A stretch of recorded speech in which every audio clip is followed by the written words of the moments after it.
Est-ce qu'on peut acclamer très fort pour la gloire de Dieu? Pendant que vous êtes debout, nous allons prendre nos saintes Bibles. Nous allons lire dans Job 8, 9.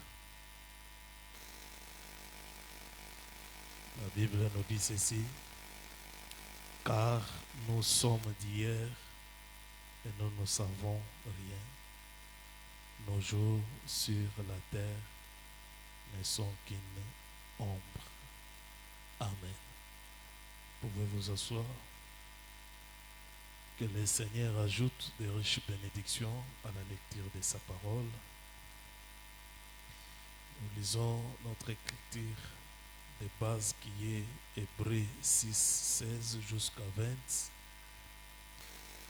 La Bible nous dit ceci: or les hommes girent par celui qui est plus grand qu'eux, et le serment est une garantie qui met fin à toutes leurs différends.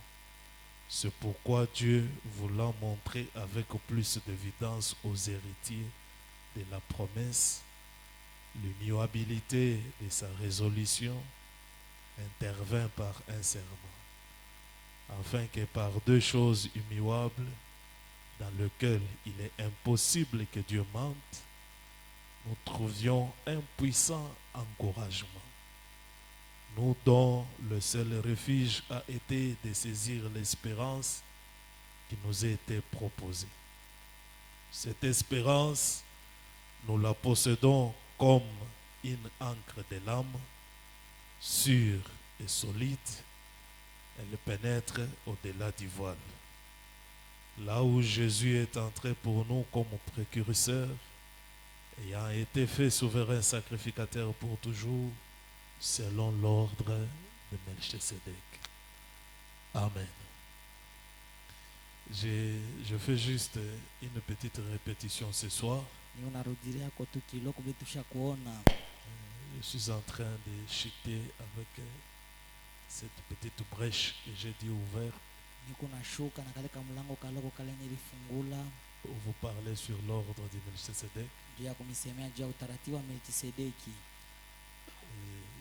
Le lundi, ça a été une journée vraiment tourmentée pour moi. Vu des réunions qu'on a eues, le diable nous a un peu secoués. J'ai eu de l'angine d'une manière un peu compliquée. Et même là, je me sens un peu toujours bizarre là. Je m'efforce pour faire quelque chose.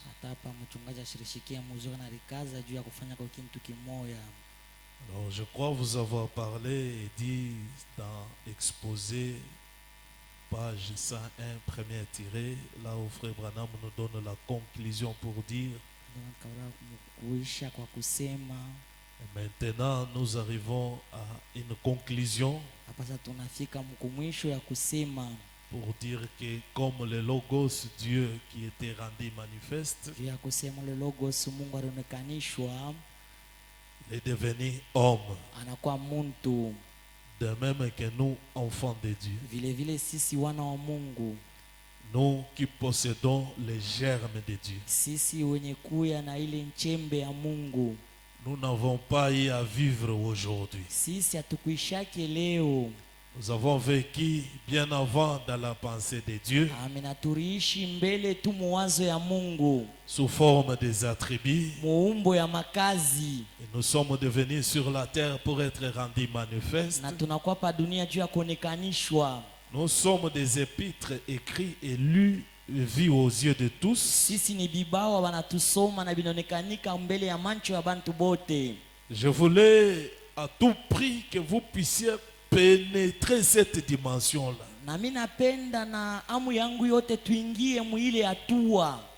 Avoir la conviction que moi, ce n'est pas mon corps ici qui compte, ce n'est pas ma tribu, ce n'est pas le niveau d'études, ce n'est pas la portion de la terre où j'habite qui compte, mais l'âme que je possède, ça le germe de Dieu. Il y a un frère qui m'avait posé la question: Comment connaître celui qui a les germes et celui qui n'a pas les germes? J'ai déjà donné ça. Je vous ai lu dans Comme l'aigle qui éveille sa couvée, paragraphe 8. Branham me dit quelque chose qui est un peu près. Vous verrez que celui qui a les germes de Dieu, c'est une âme qui travaille souvent. Il fait toujours quelque chose pour Dieu. Il aime les choses de Dieu. La personne là, elle est pleine d'amour. Elle se sent toujours affectionnée aux choses de Dieu. Je vous ai donné beaucoup de citations qui parlaient de ça. Je vous ai donné l'exemple de David. Il était déjà prédestiné pour être roi. Et quand Samuel est venu pour oindre les enfants d'Israël,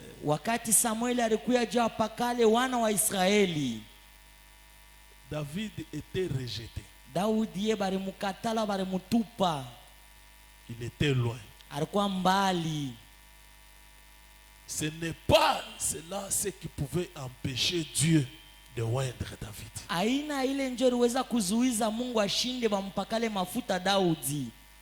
Et Dieu ayant juré par des choses immuables selon lesquelles il ne peut pas mentir ni faillir, Samuel s'est retrouvé dans une confusion. Il pouvait se dire, Dieu m'a dit qu'il y a un roi dans cette maison.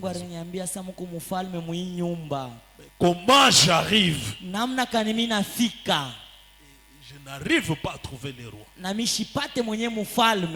Dieu ne peut pas mentir. Amen. Amina. De même que les Écritures nous disent qu'il y a des enfants de Dieu qui ont le germe de Dieu.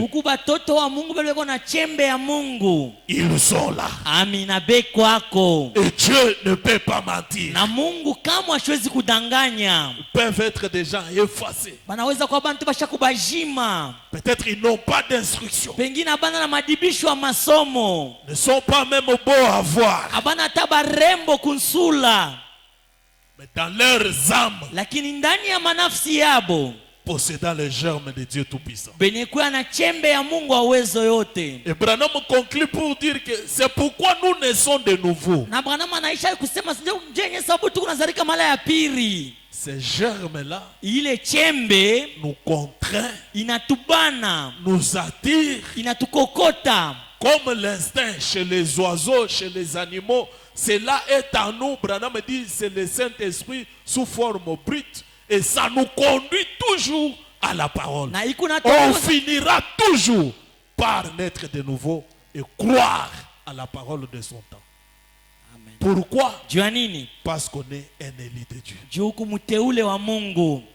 Cela c'est hors tes forces. Amina. Donnez-moi un amen. Cela est hors tes forces. Et je vous ai montré que dans cet ordre, nous sommes prédestinés, élus, loin de l'onction, et nous sommes placés dans la position du roi et sacrificateur.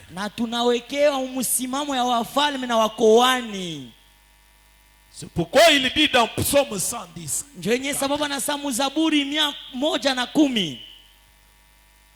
Psaume 110 verset 4, l'Éternel l'a juré, il ne s'en repentira point.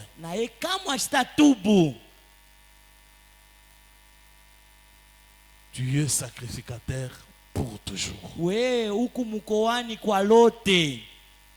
À la manière de Melchisedec. Qui est ce Melchisedec?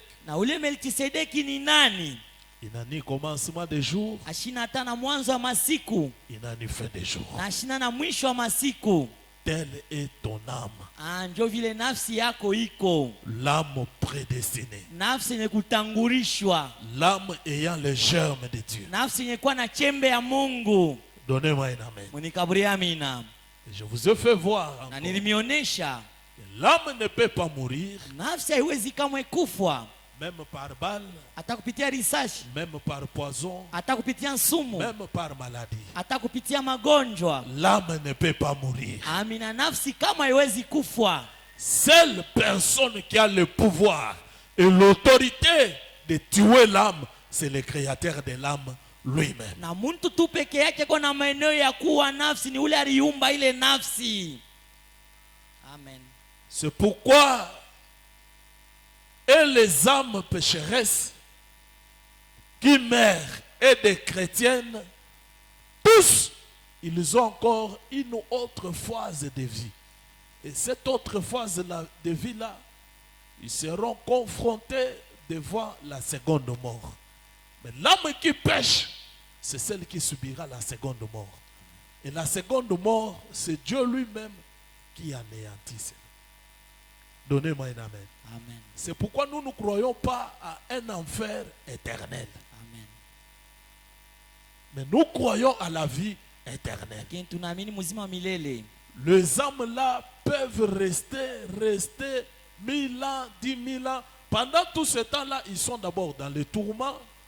Et à la fin de tout, Dieu vient les anéantir. Et d'autres âmes, ils sont là pendant le règne de 1000 ans, dans la joie, dans la joie, dans la joie. Et à la fin de tout, Na kumwisha yote, Dieu vient encore le proclamer totalement vivante jusqu'à l'éternité. mpaka kumilele. Donnez-moi un amen. Mwenikaburi amina. Et je voudrais que nous puissions maintenant entrer dans cette dimension de la foi parfaite. Na napenda tuingie mwile hatua ya imani kamili. Parce que Jésus avait la foi parfaite parce qu'il croyait dans ce que la parole disait de lui. Amen. Il connaissait qui il était.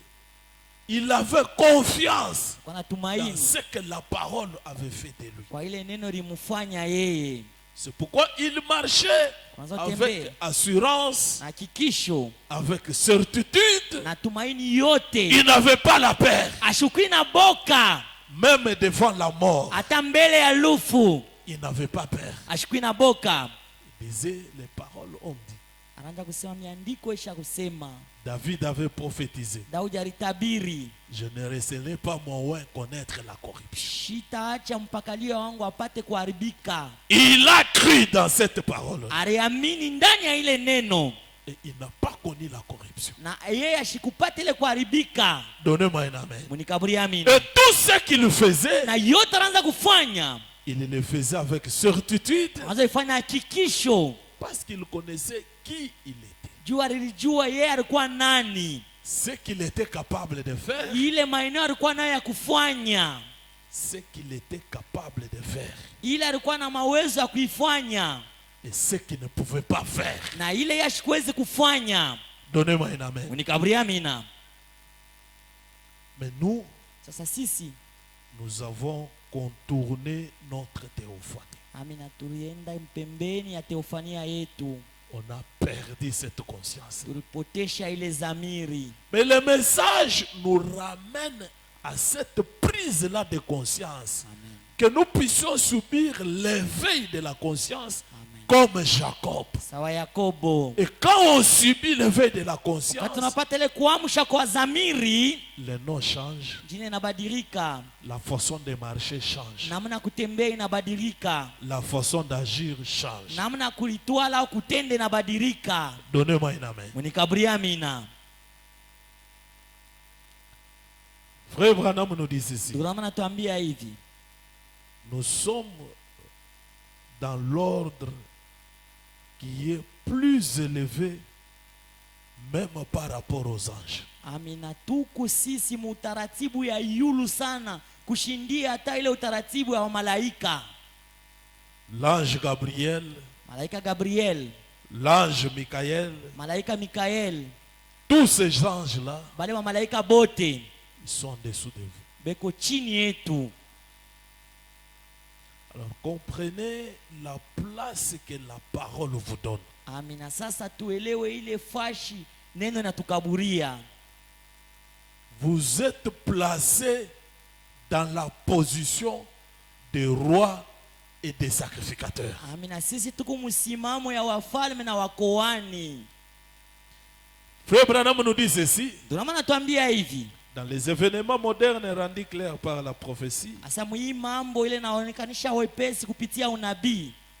prêché le 6 décembre 1965, Yenye kubiria mwile tarehe, paragraphe 170. mwile kifungo. Il dit ceci. Anasema hivi.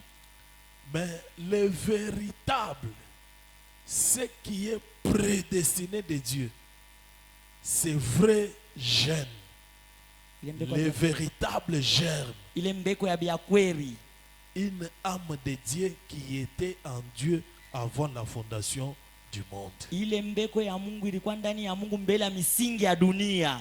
Branham dit, Bwana anasema, rappelez-vous, kumbukeni, vous qui avez effectivement en vous l'Esprit de Dieu ce soir. asema mwe benye kuya kweli kweli ndani yenu na roho ya Mungu ijioni. Vous étiez ici en Christ. Amina, mulikuya hapa ndani ya Kristo. Parce qu'il était la plénitude de la parole. Juu alikuwa utele ya neno. Il était la plénitude de la divinité dans la chair. Yeye alikuwa utele ya bumungu ndani ya mwili. Dieu était en Christ réconciliant le monde avec lui-même. Mungu alikuwa ndani ya Kristo mwenye kuambatanisha ulimwengu pamoja na yeye mwenyewe. Frère Branham pose la question, croyez-vous cela? Ndio maana swali eti mnaamini ile? Écoutez, Shikieni. il était en Christ. Alikuwa ndani ya Kristo. Alors, Na vile si vous étiez en Dieu, kama mlikuwa ndani ya Mungu, un gène chembe ou une parole, au neno un attribut de Dieu, au kazi ya Mungu depuis le commencement, tangia kumwanzo, alors na vile vous aviez marché avec lui ici sur la terre. amina, nikusema mulitembea naye hapa pa dunia. Amen. C'est pourquoi Job nous dit, Ndio sababu Yobu anatuambia nous sommes d'hier sisi ni wajana et nous ne savons rien. na tujue kintu, Et nos jours sur cette terre, na masiku yetu hapa dunia, ce n'est que l'ombre. amina, yote ni kimvuri. Si on a vécu une vie glorieuse, Kama turiishi maisha ya utukufu au ya damani, une vie sans faillite, ile maisha bila kushinda, c'est quand nous étions en Christ. ni wakati tulikuwa ndani ya Kristo. Donnez-moi un amen. Munikaburie amina. C'est quand nous étions en Christ. Ni wakati tulikuwa ndani ya Kristo. Et Branham nous dit, Na Bwana anatuambia, observez Adam. tazameni Adamu. Quand il était créé à l'image de Dieu, il n'avait jamais tombé. Wakati yeye aliumbiwa musula ya Mungu kama shikuangukake, Il a vécu autant d'années aliishi mamiaka ya mingi sans tomber, bila kuanguka, sans faillir. bila kushinda. Mais quand on l'a ramené à l'image de l'homme, Wakati balimurudisha kusula au kupicha ya muntu, ou à l'image de la bête, comme Ah. Branham le dit, amina, au kupicha ya nyama vile Branham anaisema, on a pris son âme, son esprit là. banabeba nafsi yake, roho yake ile, On l'a mis dans la motte de terre. banaika mukipande ya udongo, C'est 5 sens de l'esprit Il et milango c'est tano 5 roho. sens de la chair. na milango 5 ya mwili. On a enfermé Adam là-dedans. Banamufunga Adamu mule ndani. Il est tombé. Amina, pale alianguka. C'est là que Branham me dit quelque part, Kule Bwana anasafa shimoya. aussi longtemps que nous sommes dans cette chair, Wakati yote tuku ndani ya hii mwili, nous sommes toujours sujets à des erreurs. amina, sisi ni bitua paka vya mankosa. C'est vrai. Mais l'évidence que nous ne sommes pas de cette motte de terre, Lakini hakikisho unasema sha tuna ba hii udongo. Amen. notre âme gémit toujours. Amina, nafsi yetu kunaugua kila mara. Comme une biche blessée. Saule ayale mwenye kuumizwa. cherchant un courant d'eau. mwenye kutafuta toronto ya maji. Donnez-moi un amen. Munikaburie amina. Quand David a compris ça, il a crié, oh Dieu, Oh Mungu, délivre mon âme Fungula de la nafsi yangu. prison de la mort. kuigereza ya lufu. Parce que ça, c'est une prison de la mort où on est enfermé. Amen. Que vous le vouliez ou pas, Amen. vous finirez par mourir, comme Amen. je vous avais dit le dimanche. Dieu peut te guérir, mais tu finiras par mourir. Amen. On n'exclut pas la guérison, ce sont des évidences, comme Josué et Caleb, en entrant dans le pays, ils ont eu des évidences. Branham me dit, ce sont des évidences, ce sont des gages qui nous confirment la résurrection, la vie éternelle, l'existence de Dieu même. Vile Mungu asema kwako, c'est vrai. On n'exclut pas ça. Atutoshe ile mpembeni. Ça doit se manifester. Inapasha konekanika. Ça doit s'opérer parmi nous. Inapasha kutumika katikati yetu. Et ça, sa place. Na yo iko nafasi yayo. Amen. Amen. Mais malgré tout cela, Hata ile yote, vous finirez par partir. paka mutendaka au mutakufaka. C'est vrai. La translation dont nous allons subir, ceux qui seront vivants, quand l'enlèvement sera prêt à s'opérer, ils subissent le changement, la translation. En quelque sorte, quelque part, Branham parle de cela comme la mort qui nous libère. Et les gens autres ont mal compris Branham. Ils ont commencé à dire que tous nous passerons par la mort. Non. Il y a ceux-là qui seront vivants, qui partiront comme Élie, comme Enoch. Mais pas avec cette motte de chair de péché. Ça va subir un changement. Ça va revêtir l'incorruptibilité. Et directement ça monte. Et ce changement-là, en d'autres termes, c'est la mort. Ce vieux corps meurt. Le corruptible meurt. Ça revêt l'incorruptibilité. Donnez-moi un amen. Amen. Et ce n'est pas que tous nous partirons par la mort physique d'être enterrés ici. Non, moi je n'ai pas cette position-là. Ceux qui sont déjà baptisés du Saint-Esprit, quand la mort physique vient, l'âme sort. C'est là que Branham parle du mystère de la roue dans la roue. Cette roue mortelle s'arrête. Ça s'ouvre.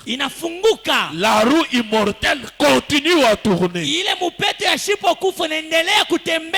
Et ça reste pour accomplir encore la parole. Tu es poussière. Tu retournes à la poussière.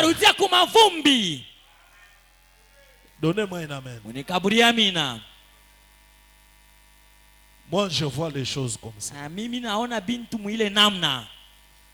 Alors nous sommes d'hier.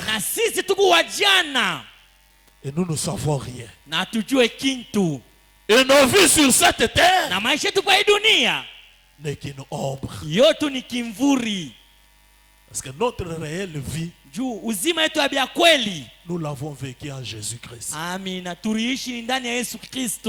l'état de glorification.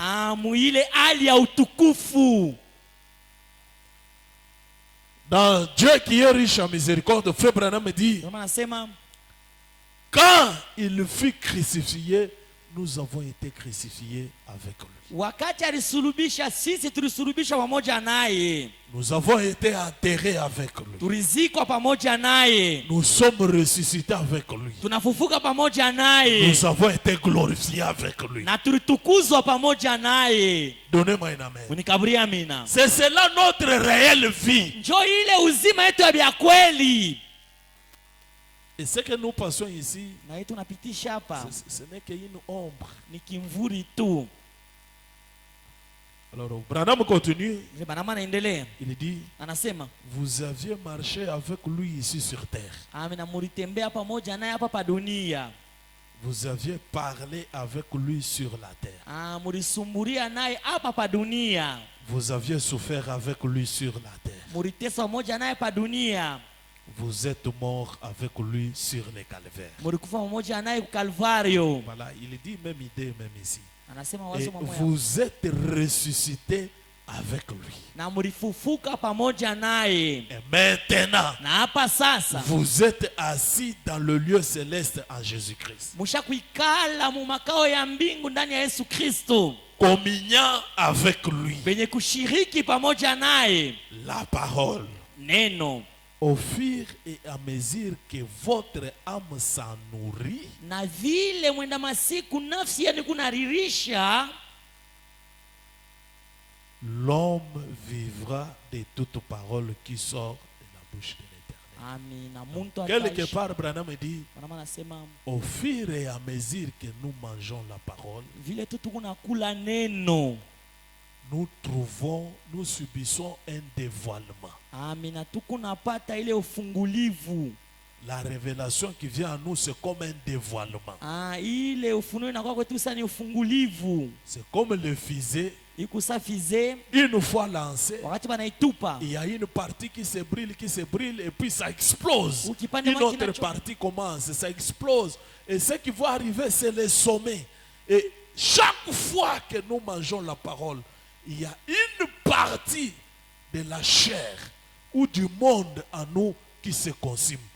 Et une partie divine Amen, qui explose inapasuka par la révélation que nous recevons. kupitia ufunuo Nous tunapokea. sommes en train de subir le dévoilement. Tukunapata ile ufungulivu. Branham nous dit ce dévoilement-là nous amène à notre réelle image. Amina, ile ufunguo yatupeleka kupicha yetu ya kweli, Et ce qui va arriver, na ile tafika ce n'est pas ce corps, haina mwili, ce n'est pas ces cinq sens, haina milango tano, c'est le germe de Dieu ni ile mbeko ya Mungu qui va arriver. jo itafika. Donnez-moi un amen. Mwenye kaburi amina. C'est pourquoi ne vous souciez pas trop de ce corps. Kwenye sa mushangaike sana juu ya mwili. Alors si nous avons marché avec lui la vie triomphante, Na kama tulitembea pamoja na ile maisha ya kushinda. Amen. la foi parfaite bannit toute crainte, toute peur. Imani kamili kuna bomoa boka bote. David ayant eu cette conviction en lui qu'il était Saripakaliwa. il était placé comme roi et sacrificateur. Alikuwa sawa mfalme na mkoani. Il était élu. Aliteuliwa. Branham me dit, Bwana anasema il a pivoté cette chose-là à plusieurs reprises. asema alizungusha kile kintu mara mingi. Et frère Branham nous conseille, il dit, chaque fois que nous pouvons pivoter cela, Tunasema kila mara tunaweza kuzungulusha ile. les démons nous quittent. Amina, mademoni natutoka. Le péché nous quitte. Manzambi natutoka. Il le dit dans les témoins. Anasema ile mahubiri wa shuda. Prêché le 5 avril 53 soir, Il est- paragraphe 167. Ile kifungo. Il dit ceci, Unasema hivi. le petit David s'est engagé. Asema mtoto Daudi aliringisha. Il est arrivé à peu près à la portée du lancement de la fronde. Anasema alifika karibu ya kupika ile mupanda yake. Observez, Tazameni, il avait 5 pierres. alikuwa na mawe 5. J-E-S-I-S. G-A-S-U-S. Enveloppé dans 5 doigts. Yenye kufinikwa muvilole 5. La foi. Imani. Frère, Nduku, il a bien fait de tourner la chose tout autour à plusieurs reprises. asema alifanya mzuri kuzungusha kile kintu munamna ya mingi. Et lorsque vous faites agir la foi en Jésus-Christ dans un mouvement perpétuel dans votre âme, na wakati mnatumikisha imani ndani ya Yesu Kristo wakati yote ndani ya nafsi yenu, quelque chose va arriver. amina, kitu kimwa kitafika. Le péché et la maladie vous quitteront. Asema manzambi na magonjwa itamitoka. Les démons se disperseront comme les cancrelats par terre en été. Amina. Asema mpepo mchafu mademoni itamitoka sawa bampemvu wakati ya kivukutu. Quand on allume la lumière. Wakati banawakisha mwangaza. J'aimerais que nous puissions avoir le sens profond de ce message de frère Branham. Amina. Mina penda tupate maana ya upana ya ujumbe wa ndugu Branham. La lumière, c'est la connaissance. Mwangaza ni ujuzi.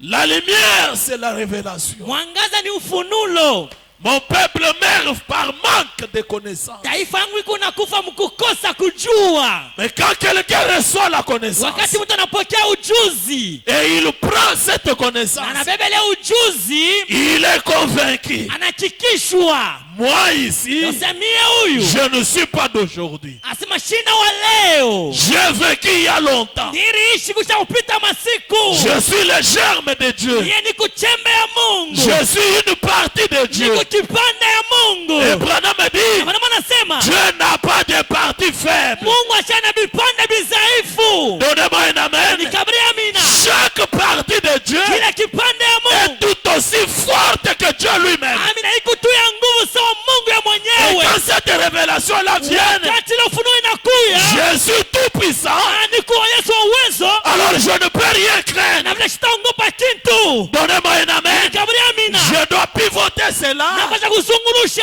ile dans un mouvement perpétuel, mwene maandamano wakati yote, répétant cela, mwene kusemulula ile, répétant cela, mwene kusemulula ile, répétant cela mwene kusemulula ile dans mon âme, ndani ya nafsi yangu. parce que c'est dans l'âme Juu iko ni ndani ya nafsi. qu'il y a la foi parfaite. Amina, ndio muku imani kamili. C'est dans l'âme Ni ndani ya nafsi. qu'il y a la foi comme étant substance. Ndio mle muku imani sawa kitu cha upapasa. Ce n'est pas dans la tête, Haina mukichwa. ce n'est pas dans le cerveau. Haina mubongo. Ne cherche pas à comprendre Dieu, Usitafute kumwelewa Mungu. crois Dieu. Amini Mungu.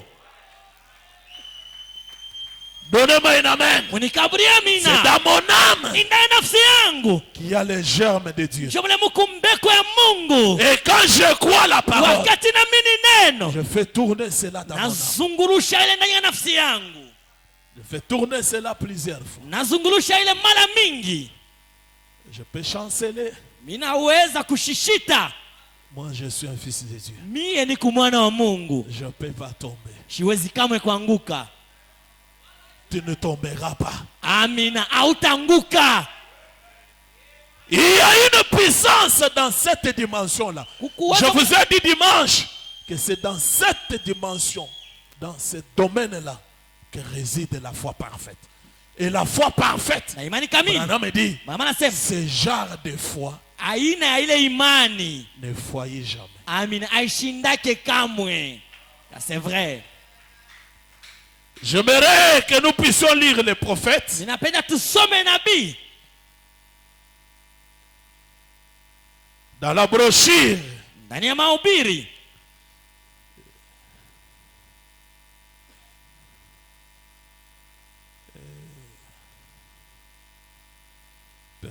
permettez, ça vient de tomber. Inashuka hapa sasa. Lisons frère Branham. Tusome ndugu Branham. Dans la brochure, Mahubiri.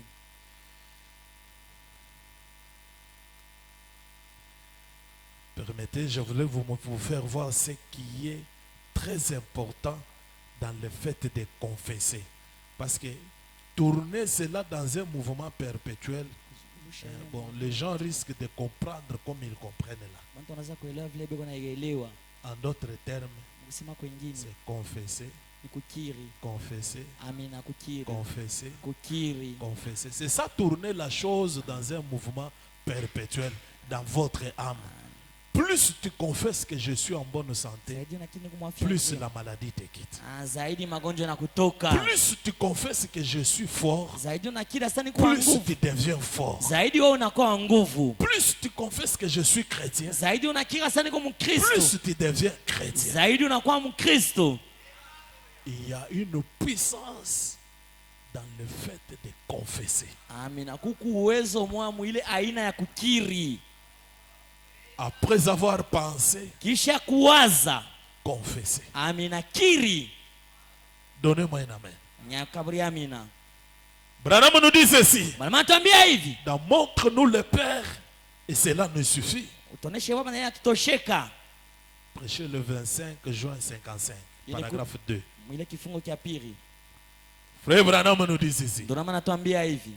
Or, Japo quand vous devenez chrétien, wakati mnakuwa Bakristo, vous venez confesser que Jésus est votre sauveur. mnakuwa kukiri sema Yesu ni mkombozi wenu. Croyez-vous cela? Eti mnaamini ile? Une fois que vous êtes dehors, Mara tu mwa wakati mko nje, vos amis barafiki critiqueurs disent, bale bakushimanga benasema je ne vois aucun changement en vous. shione mabadiliko hata moya ndani yenu. Cependant, vous avez déjà pris l'engagement dans votre âme que je suis chrétien. Japo osha kubeba mipango mnafsi kwa niko Mkristo. Je vous ai parlé quelque chose là-dessus, je crois un vendredi. Tu verras tous les démons venir autour de toi. Mademo yote nakuwa kando kando yako. Vos amis critiqueurs vont venir. Barafiki bakushimanga On ne voit rien de changement. Hatuona hata mabadiliko hata mwa ndani yako. Oui, on a quoi mon Christ? Toi tu deviens chrétien. Branham continue. Bana manaendelea. Il dit, je ne vois aucun changement. Sasa shini mabadiliko hata moya. Mais vous, Lakini mweye vous croyez qu'il y en a un. Lakini mwe mnaamini sasa kuma mabadiliko moya.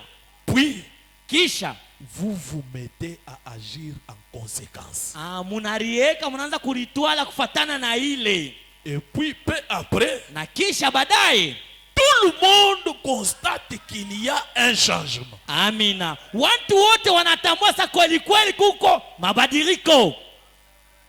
Amen. Voyez, Mnaona? Jésus est le souverain sacrificateur de notre confession. Asema Yesu Kristo ni mkoani mkubwa kukiri kwetu. Il ne peut rien faire pour vous jusqu'à ce que vous acceptiez d'abord cela.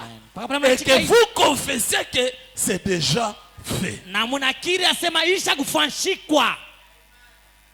Amen. Jésus ne peut rien faire pour vous. Yesu hasiwezi kufanya kitu hata kimoja juu yenu. Même l'argent, Hata makuta, même l'élévation, hata kunyanyuliwa, même l'intelligence humaine ici, hata akili ya bumuntu hii, même les enfants. hata batoto.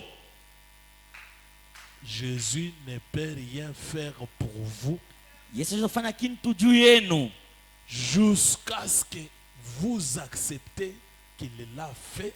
Amen. Et que vous le confessez. Paka pale mwe mnakubali mnaichikia sema alifanya na mwe mnaanza kuikiri.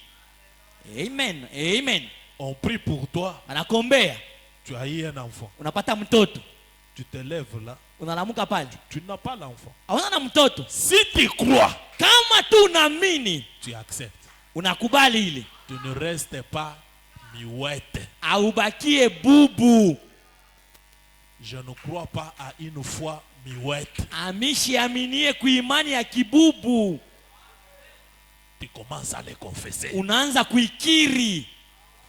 C'est ça, pivoter la chose dans un mouvement perpétuel. Njoo ile Dans kuzungusha votre âme.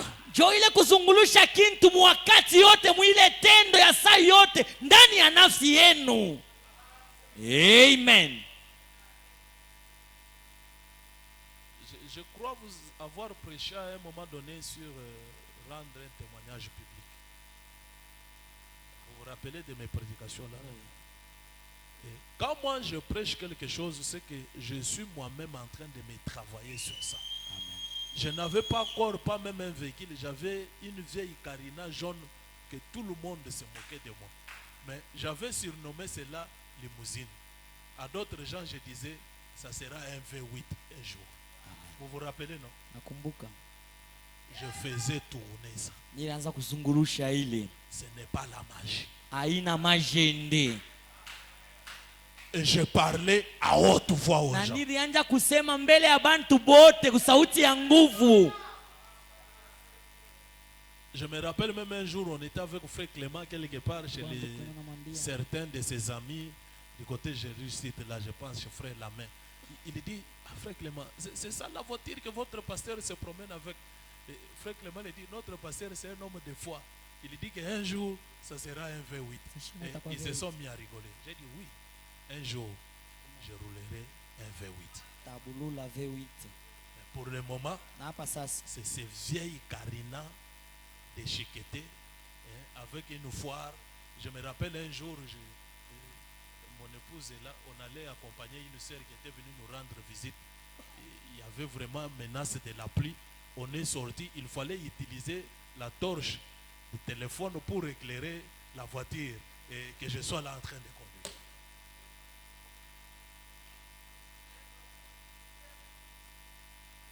Il n'y a pas 5 ans. Lui, il est témoin. Et des fois, on allait visiter les gens avec lui. On pouvait même s'embourber, on descend là,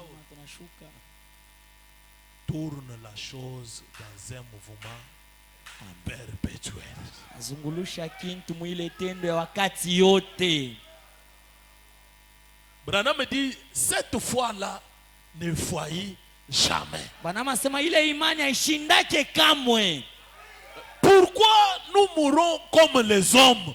Et pourtant, nous avons toute la révélation que la divinité qui a créé le monde demeure en nous. Amen. Amen.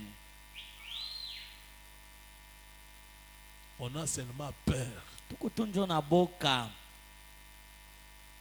On veut s'amener en contestation avec Dieu. On veut comprendre comment Dieu peut faire les choses. Or Dieu, il faut lui croire sans comprendre. Ça viendra comment? Je ne sais pas. Par où ça va venir? Je ne sais pas. Quand est-ce que ça va venir? Je ne sais pas. Mais une chose est certaine, ça sera là. Et la grande foi dit, j'en ai déjà. Amen. Amen. Branham dit, voyez, Jésus est le souverain sacrificateur de notre confession. Il ne peut rien faire pour vous jusqu'à ce que vous acceptez d'abord cela. Qui accepte que Dieu est capable de faire de lui un patron. Moi je crois. Dieu, ce Dieu de William Branham est capable de me donner même 10 millions de dollars.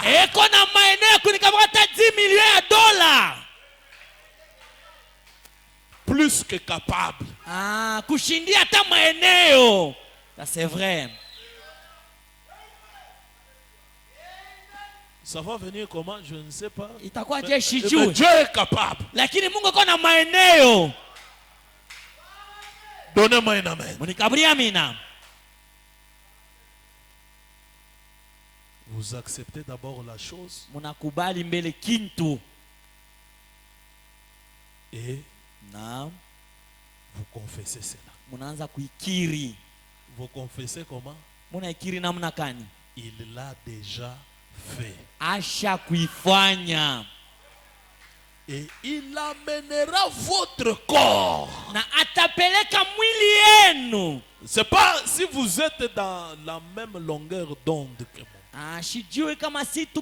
L'âme dirige l'esprit, l'esprit dirige le corps. Amen. Quand vous pivotez cela dans l'âme, Wacha wazungushe munafsi. ça va dominer tes frères qui sont les 5 sens de l'esprit. Amen.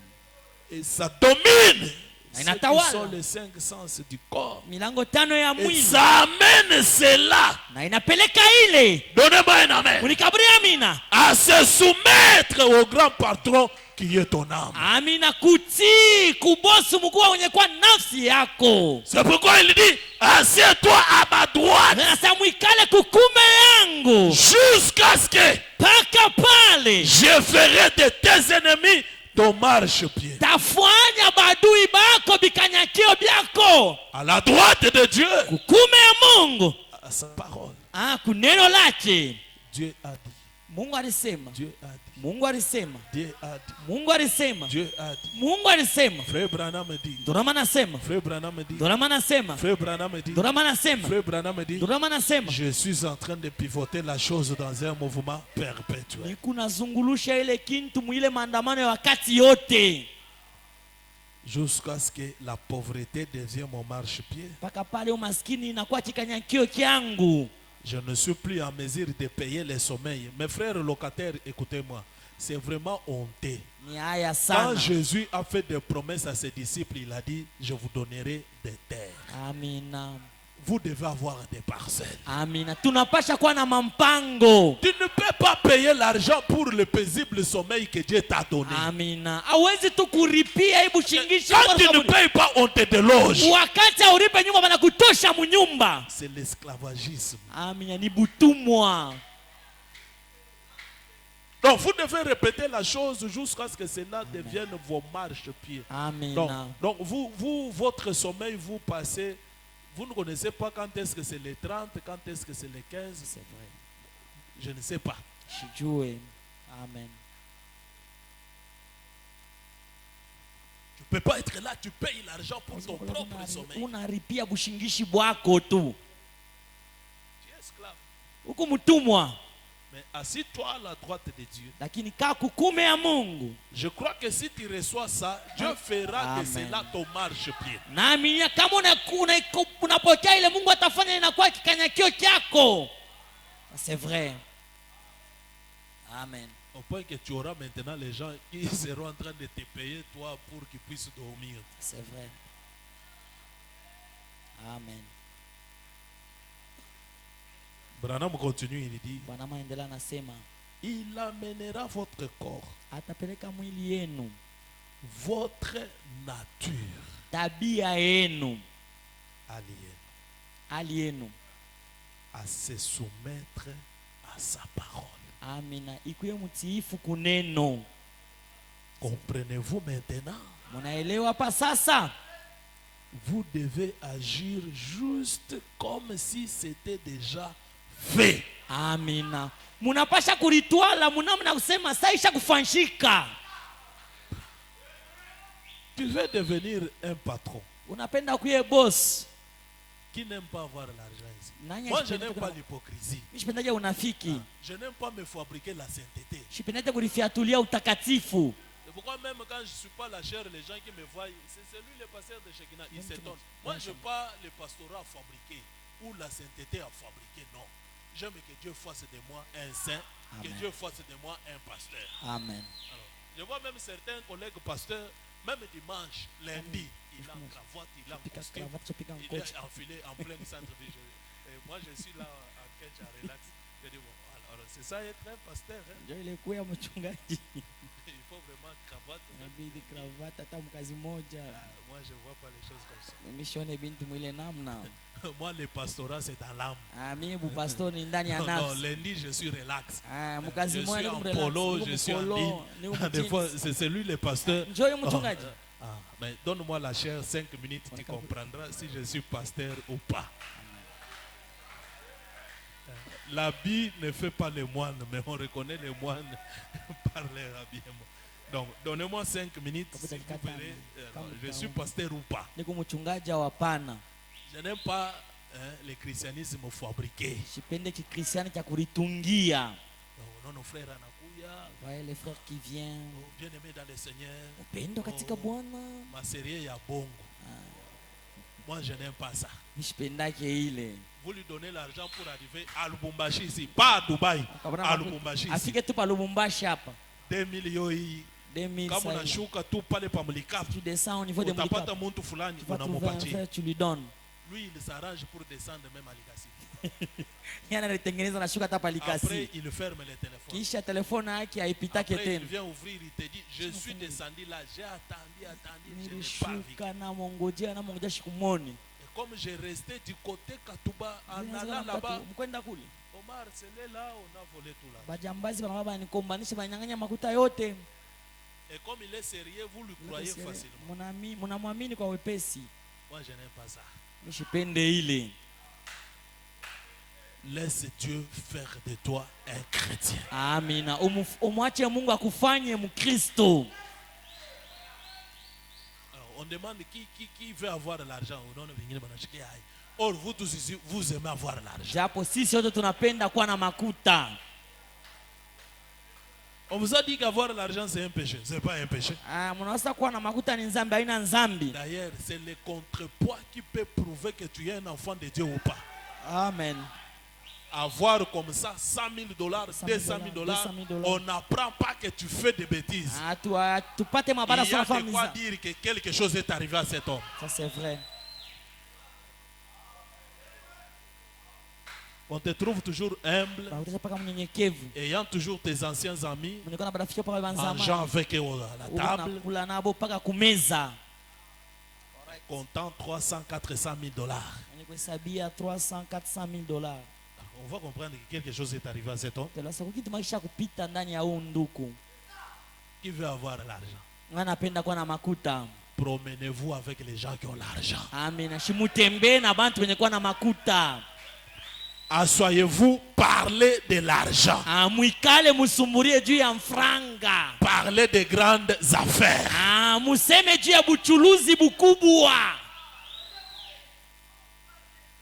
Vous voulez construire une maison? Cherchez un ingénieur. Dictez-vous, lui, la vision qu'il vous donne, le plan, tout. Faites ça. Notre prophète est allé plus loin pour dire, dans la foi en action, il dit, vous voulez avoir une voiture? Allez-y là où on vend des voitures. Demandez le prix. Entrez dedans. Essayez. Après dites, je vais acheter ça. Pivote la chose dans un mouvement perpétuel. Amina, zungurusha ile kintu muatua ya wakati yote. Ne soyez pas hypocrite. Shikuya munafiki. Maserie mo hivi ya bongo ya shipuman. Or unaenda unakufa ndani. Maintenant, les gens qui ont compris les secrets des choses, ils font les choses, alors, on commence à s'imaginer d'autres choses. Ça te coûte combien? Amen. Tu te réveilles un jour, tu t'habilles bien propre là. Tu pars dans des restaurants des patrons.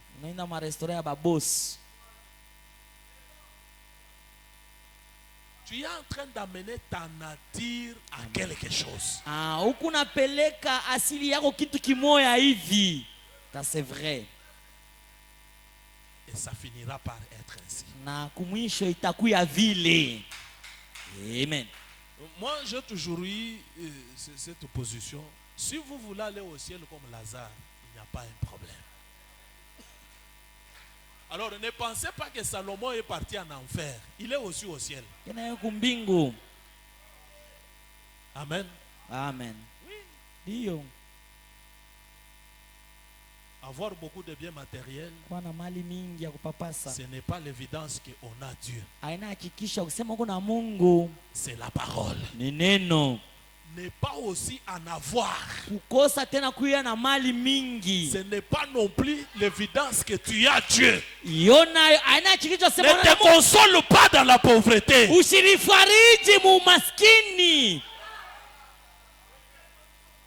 Avoir Dieu, c'est avoir Dieu.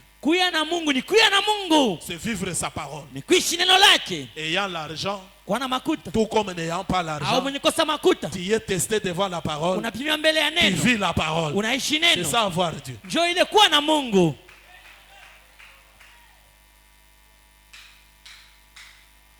Alors, vous vous consolez là. Walifariji pale. Shi hapa tutaenda frère. Nous ici, frère, on va partir. Ubache ni bia dunia bitabaki. C'est les histoires de ce monde, ça va rester un jour. Il faut pas se consoler. Haibidi kulifariji. Moi, je n'ai pas une vision comme cela. Mie shina na onyo ya vile. Je vis l'avant-goût du ciel sur la terre. Branham dit les chrétiens vivent le ciel sur la terre. Bwana masa wakristo weko naishi mbingu hapa pa dunia. Je dois bien m'habiller. Napasha vala mzuri. Bien manger. Napasha kula Je mzuri. dois bien rouler. Napasha bula mzuri. Je dois voyager. Napasha usafiri. Je vis l'avant-goût du ciel sur la terre. Niko naishi ile onjo ya mbingu hapa pa dunia. Vivant la parole. Mwenye kuishi neno. Étant humble. Mwenye kuwa mnyenyekevu. Quand c'est jeûne de prière. Wakati ni kufunga chakula. D'ailleurs, c'est bien de jeûner quand on a beaucoup à manger à la maison. Iko mzuri kufunga chakula wakati kuna biakuri ya mfrigo bisha kuyala. C'est bien de venir dormir ici par terre quand on a un bon lit. Na ni mzuri kwa kulala hapa chini wakati tuna kitanda kia kizuri. Quand c'est un moment comme cela, je le fais. Wakati ni nyakati ya vile mimi naifanya De tout cœur. na moyo wangu yote. Le christianisme, c'est pas ce que vous pensez. Kikristiana naye tunariwazia. Branham dit, Bwana anasema votre nature tabia yenu à se soumettre à sa parole. sa kutii kuneno lake. Comprenez-vous cela? Eti mnaelewa ile? Vous devez agir juste comme c'était déjà fait. Mnapasha kulitwala hivi sasa ishofanshikwa. Amen. Amina. Maintenant, Sasa écoutez ce qu'il dit encore. Shikini anasema tena. Je me focalise toujours sur ce point de tourner la chose perpétuelle. Parce que vous avez compris que vous avez les germes de Dieu. Je mnaelewa sasa Mungu na mbeko au chembe ya Mungu ndani yenu. Qui a compris ça? Na anaelewa ile. Vous faites quoi avec? Mungu anafanya nayo nini?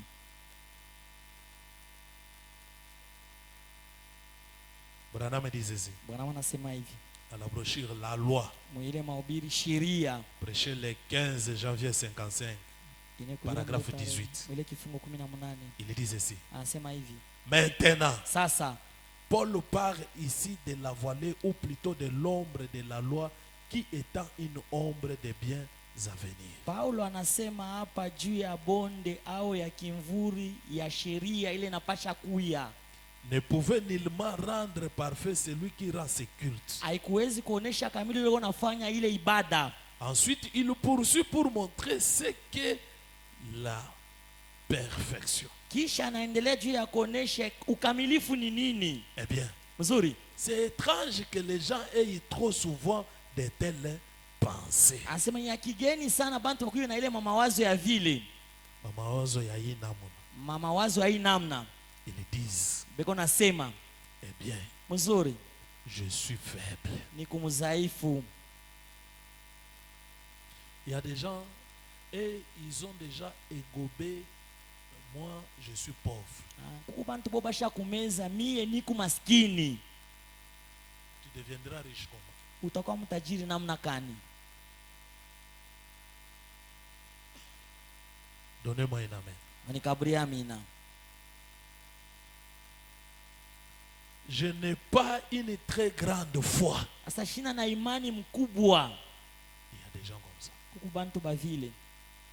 Même quand on parle de millions, de 100 000 dollars, de 50 000, il y en a ici qui n'ont jamais cité 10 000 dollars de sa bouche. Il n'a jamais cité, il n'a jamais même pensé citer 10 000 dollars. 10 000 dollars. Il y en a d'autres, même le mot dollar est inexpliqué. Kuku bengine beko naongopa hata ile tamko ya dola.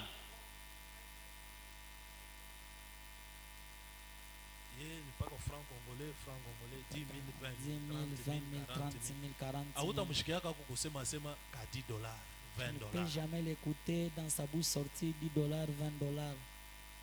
Ça va venir comment? Itakuya namna gani?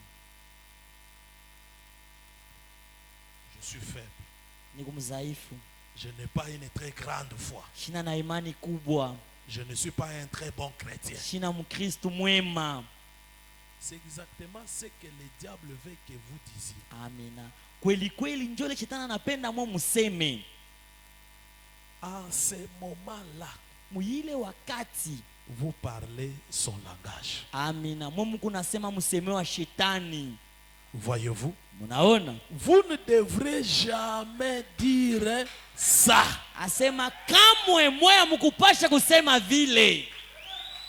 Amen. Ne laissez jamais votre témoignage être négatif. Mushate kamwe ushuda yenu kuye mungambo ya kushinda. Qu'il soit toujours positif. Ikuye kila mara ya kuweza. Je suis sauvé. Nishakokolewa. Dieu est dans mon cœur. Mungu yuko ndani ya moyo wangu. Je crois en lui de tout mon cœur. Naamini ndani yake na moyo wangu wote. Croyez-vous dans la guérison divine? Munaamini mponaji abu Mungu? De tout mon cœur. Na moyo wangu yote. Quand tout le temps votre témoignage et vos pensées, Wakati yote ushuda yenu na mawazo yenu, ne laissez jamais des pensées négatives entrer dans votre esprit. Mushate kamwe mawazo ya kushinda ingie muroho yenu. Si cela vous est possible, Kama ile na miwezekanikika, quand ça commence, wakati inaanza, n'entretenez pas cela. amina, mushitengeneze ile. Eh bien, Mzuri, vous direz, mutasema, je ne peux empêcher que les oiseaux viennent. asema kama siwezi kuzuiza wandeke wakuye. Eh bien, Mzuri, mawazo. c'est comme le fermier qui a dit qu'il ne pouvait pas empêcher les oiseaux de survoler sur son domaine. Asema iko sawa ule mlimaji alisema siwezi kuzuiza wandeke washinde kuluka yule ya mashamba yangu. Écoutez, Branham. Shikieni Branham. Mais Lakini il pouvait certainement les empêcher de s'y percher. asema hakika aliweza kuwazuiza wale wandeke washishuke kwa mashamba yake. Vous savez, mes frères, Unajua ndugu yangu, tu es une grande source où tu es à la base de tout ce qui t'arrive. we njoo mwenyewe kuya mchemu ya mambo yote leo nakufikia. Tu as ton ciel, Uko na mbingu yako, c'est tes pensées. ni mawazo yako. Tu as l'âme, Uko na nafsi. c'est ça, je peux dire la dynamique. Ndio ile mimi naweza kusema dinamiki au nguvu. Quand ces pensées descendent ici, Wakati ile mawazo yanashuka pale, automatiquement, la dynamique ou la puissance créatrice qui est ici, supportez que je dise que c'est comme l'imprimante. mniruhusu ni unaambia Ce sasa que ile tu mpima saisis, ile c'est ce que unaandika tu imprimes. ndio unatosha pa karatasi. Vrai ou faux? Kweli Ce que tu saisis à l'ordinateur, ile unapika kwa kompyuta c'est ce que tu imprimes. ndio unatosha pa karatasi. Selon les lois de l'âme, Kufuatana masheria ya nafsi, les germes que vous avez, ile chembe mko nayo, l'âme n'a pas de forme. nafsi haina na umbo. L'âme prend la forme de ce qu'il voit. Amina, nafsi kunabeba umbo ya kile inaona. C'est la première loi de l'âme. Ndio ile sheria ya kwanza ya nafsi. Et l'âme ne peut pas traiter plusieurs choses à la fois. Na nafsi haiwezi kufanya bintu bya mingi mu wakati tu moya. L'âme traite une seule chose. Amina, nafsi kunafaa kitu tu kimoya. Beaucoup de gens n'arrivent pas Bantu mingi bafikie. parce que ce soir, Juu magharibi il peut demander l'argent. anaweza kulomba makuta. Il n'a pas encore eu l'argent Ashapata makuta, et commence à demander autre chose. anaanza kulomba kitu kingine. Même ton âme est en confusion. Hata nafsi yako iko ndani ya mvuruko. Même Dieu ne sait pas quoi te donner. Na Mungu anashinda nini kukaburia. C'est pourquoi Jésus a dit, Ndio kama Yesu alisema, si vous demeurez en moi kama mnadumu ndani yangu et que mes paroles demeurent en vous, na neno yangu inadumu ndani yenu, demandez ce que vous mulombe vile mnapenda, voulez. Cela vous sera accordé. ile itamipewa. Demandez jusqu'à ce que votre joie soit parfaite. Muombe paka pale furaha yenu itakuwa kamili. Je dois voir un objectif. Mimi napasha kuwa na kifukuzio moya au shaba. Si je meurs, Amina, ile sujet yenye kwa kitua changu, que chaque fois quand je suis dans la prière, ile kila mara wakati niko maombi je rappelle à Dieu. namkumbusha Mungu. Si cela arrive à s'ancrer ici, Kama ile inafika kubeba nanga pale, tu pivotes ça dans un mouvement perpétuel unazung, dans ton âme. unazungulusha ile mwakati yote munafsi yako. Il y a les germes de Dieu ici. Amina, peko chembe ya Mungu pale. C'est la dynamique qui crée. Ni ile nguvu ndio kunaumba. La chose va se matérialiser. Amina, kintu kitaonekanishwa. Donnez-moi un amen. Mnikaburi amina. Comment ça va venir? Itakuwa je? Je ne sais pas. Shijue. Maintenant, Sasa vous devez empêcher les mauvaises pensées. munapacha kuzuiza mawazo mibaya. Pourquoi? Juu ya nini? Parce que les mauvaises pensées, Juu mawazo mibaya si ça demeure, kama yo inadumu c'est comme les œufs. ikusa mayai. C'est pourquoi le fermier là a dit à Frère Branham, je ne peux pas empêcher l'oiseau de survoler mon domaine. Njoo ile ule mlimaji anamwambia ndugu Branham, sasa siwezi kuzuiza wandeke waluke yule mashamba yangu. Branham dit, Branham anasema certainement, vous pouvez les empêcher de ne pas s'y percher. asa kolikoli unaweza kubazuiza bashinde kushuka pa mashamba. Quand ça devient, Wakati inakuya tu les laisses, unayacha ça demeure. inadumu. Banaweka na mayai, Ils pondent même les œufs. ça finira par éclore. Na ile mayai itatotoka. Mais penser, Lakini kupita des mauvaises pensées peuvent traverser ton esprit. mawazo ambayo inaweza kupita roho yako. Comment vous entretenez cela? Namna gani Mungu naitengeneza au kuichunga ile? Je n'ai pas trop de temps. J'ai dit aujourd'hui, je vous conseille, je fais un recyclage. Évitez, faites attention à ce que vous écoutez en dernière position avant de dormir. Mkebe kwa ile munashikia mbele ya mwe kulala. En dernière position. Muile msimamo ya mwisho mbele au kupanda kukitanda. Ils peuvent être déjà au lit Unaweza avant kutunisha de pande dormir. mbele au kulala. Faites attention à ce que vous voyez ou ce que vous lisez Amen. en première position quand vous vous réveillez. Amen. C'est pourquoi un bon chrétien, malgré la chaleur de la journée, les va-et-vient, le soir, magharibi même une musique. anaweka koto mimbo, Écoute la musique, anashika mimbo, écoute la musique chrétienne, anashika mimbo ya Kikristo, ni même un passage biblique. anasoma hata andiko moja ya Biblia, Dors. analala. Ce sont les données que vous envoyez dans votre serveur central. Amina, ni ile madone unapeleka kwa kompyuta yako Ça finira par être imprimé. na itatoka paka pa karatasi. Donnez-moi un amen. Nikaburi amina. Maintenant, toi, avant d'aller au lit, Sasa wewe mbele ya kulala, les données que tu envoies, ile madone unatuma, je suis faible, niko mzaifu, je ne suis pas un chrétien, shina Mkristo, je suis pauvre, niko maskini, j'ai échoué, isho shinda, tu finiras par échouer. na mwisho kutakuwa paka unashinda. C'est vrai. Mais quand tu vas te réveiller, Wakati utalamuka en se promenant, mkutembea, une pensée peut se revenir. wazo mwe naweza kuya. Donnez-moi un amen. Amen. Je donne l'exemple peut-être d'un garçon, un jeune garçon, si il peut se promener. C'est pourquoi moi je suis contre vos histoires. Oh, j'ai rêvé, j'ai épousé tel. Non, tu es parti au lit en pensant à elle parce que tu l'avais vue la journée. Tu es venu à l'église, tu l'as vue, elle est bien habillée. Alors, pakutoka, pakulala, unaanza kumuwaza. Unamuwaza we, unalala. Tu as envoyé les données. Maintenant, tu te réveilles le matin. Pasteur, je voulais faire les choix. J'ai rêvé. Nililota. Ça, ce ne sont pas des songes qui viennent de Dieu, c'est tes pensées qui créent ces songes. Amen. Je peux entendre une acclamation. Ça, ce sont tes pensées qui créent ces songes. Ile ni mawazo yako inaumba ile ndoto. Amen. Amina. Après avoir vu une jeune fille, Shakuona Alors, binti il n'a pas pris le temps de prier. ashikubebe wakati ya kuomba. il a commencé à entretenir les pensées. anaanza kutengeneza ile mawazo. Alors, bandeke banashuka, les oiseaux, ce sont des pensées. Banafanya kisangala, bananje kuweka na mayai. Leo alivoila hivi, je l'ai vu sourire comme ça. Anacheka hivi.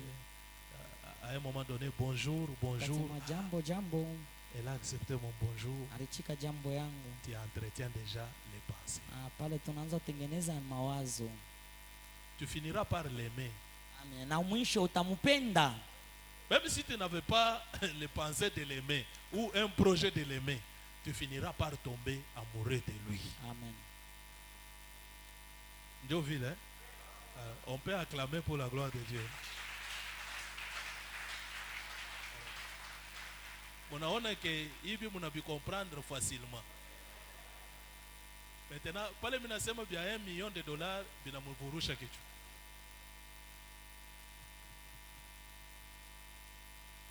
Maintenant, empêchez de mauvaises pensées de survoler. Entretenez-vous de bonnes pensées. Mutengeneze mawazo mzuri. Je suis content que vous ayez compris. Nafurahia vile mnaelewa. Ce qui fait que tu vois d'autres gens, ils sont dans les mariages. Tu vois la sœur commence à dire, je peux comprendre à ta vie le mirimo. Tu as laissé les mauvaises pensées t'entretenir. C'est pourquoi Branham me dit, il faut beaucoup prier. Les pensées viendront. Vous ne pouvez pas empêcher. Mais entretenir cela. C'est ce que Branham me dit. Vous avez certainement des capacités d'empêcher cela. Donnez-moi un amen. Alors, vous devez empêcher cela. Vous ne devrez pas s'entretenir avec. Branham continue, il dit, vous devez certainement les empêcher de s'y percher. Ainsi, c'est une bonne chose. Vous voyez-vous, vous ne pouvez pas empêcher les pensées de venir. Mais ne les entretenez pas. Donc, chaque soir, tu commences à aller au lit, tu penses. Voyez l'histoire de la famille dont tous les enfants sont partis à la marine.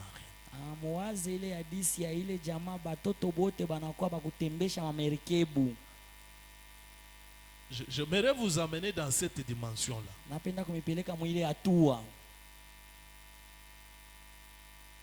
Vous avez besoin d'un bébé. Branham vous conseille même d'avoir un. Vous êtes avec elle tout le temps. Ça finira par rentrer. Et une fois que ça arrive là-bas, quelque chose va se déclencher.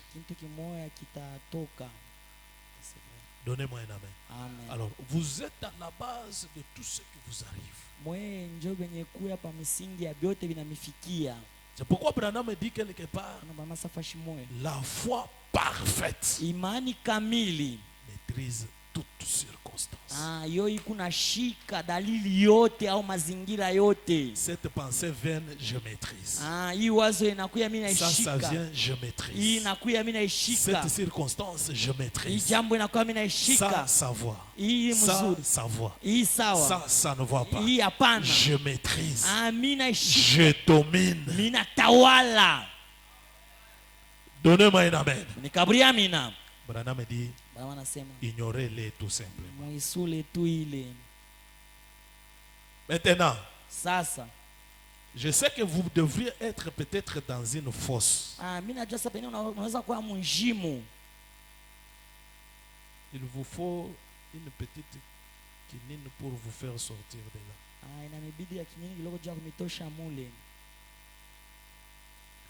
Frère Branham nous dit ceci. Encore une fois, Seigneur. Chez le 4 août 63 après-midi. Paragraphe 43. Je suis venu aujourd'hui, je me suis dit, je ne prêche pas. Je ne sais pas comment je suis en train d'aller. Écoutez ce que Frère Branham dit. Samson Il avait les germes de Dieu. alikuwa na chembe ya Mungu, Il était un homme fort, alikuwa mtu wa nguvu, puissant, wa uwezo. pour avoir entretenu de mauvaises pensées. Vile tu yeye alitengeneza au alichunga mawazo mibaya, Il s'est retrouvé failli. analipatikanika wa kuanguka wa kushinda. Dans cet état-là de faillite, Na muile hali ya kuanguka, ce n'est pas que les germes de Dieu l'a quitté. amina, aina ya kusema sa chembe ya Mungu limutoka. Tu peux être à l'état de faillite ce soir. Amina, unaweza kuwa mwali ya kuanguka hii jioni. Ce n'est pas que les germes t'a quitté. Amina, aina ya kusema sema mbeko sha kutoka. Il y a une façon de faire pivoter encore la chose Amina, kuku namna moja ya kuzungurusha tena ile kintu. et reprendre encore le sommet. Amina, na kubeba tena au kupanda tena yulu. Quand il était là lié, Wakati alikuwa basho mfunga, les yeux crevés, manchi ya kutoboka. toi qui avais peut-être une vision en croyant ce message, Wewe ulikuwa na onyo pengine mkuamini ujumbe. pensant être un frère fort, puissant dans la prière, Kuanza kwa ndugu wa uwezo ndani ya maombi, priant pour les malades. mwenye kuombea wagonjwa. Nous, on avait des ambitions comme ça, mes frères. Tulikuwa na bifukuzio vya vile wa ndugu. On pouvait prier pour avoir une puissance telle qu'un jour que je prie pour un mort, que les morts ressuscitent. Amen. On sentait des choses comme ça bouillonner en nous. Ndio bintu lebi na chemuka ndani yetu. C'était une vision. Ilikuwa ni onyo. Peut-être que ça a été trop. Pengine ilipofushwa. Peut-être que tu avais une vision d'être vraiment un grand soutien des hommes de Dieu. Pengine ilikuwa ile na ile onyo ya kwa msaada kuwa watumishi ya Mungu. Seigneur, donne-moi seulement l'argent. Bwana nikabure tu makuta.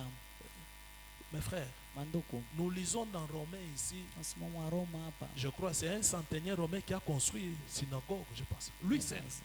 Ye pekee. Et quand il fallait peut-être lui taxer de ceci, cela, les gens ont plaidé pour lui. Ils ont dit, en tout cas, Jésus, celui-là, non, Kula pana. il nous a construit. Alitujengea. Vous pensez que cet homme-là va aller en enfer? Mnaweza sio mtatenda mwadezi. Il y a des gens ici avec des capacités de construire toute une église. Beko na maeneo ya kujenga kanisa tu mujima yeye De la mwenyewe. fondation au toiture. Kuanzia kumisingi mpaka na kumalata. Pasteur, Mchungaji, sois là, kuya pale. sers ton Dieu. Tumikia Moi, Mungu je n'ai wako. pas un ministère Mishi ana huduma pour prêcher. juu ya kuhubiri, Mais je priais Dieu lakini niliomba Mungu pour faire des choses comme ça. juu ya kufanya bintu vile. C'est une vision. Ni onyo. C'est un canal. Ni mfereji. Personne ne peut naviguer dans ton canal. Hakuna mtu anaweza kuogelea mfereji yako.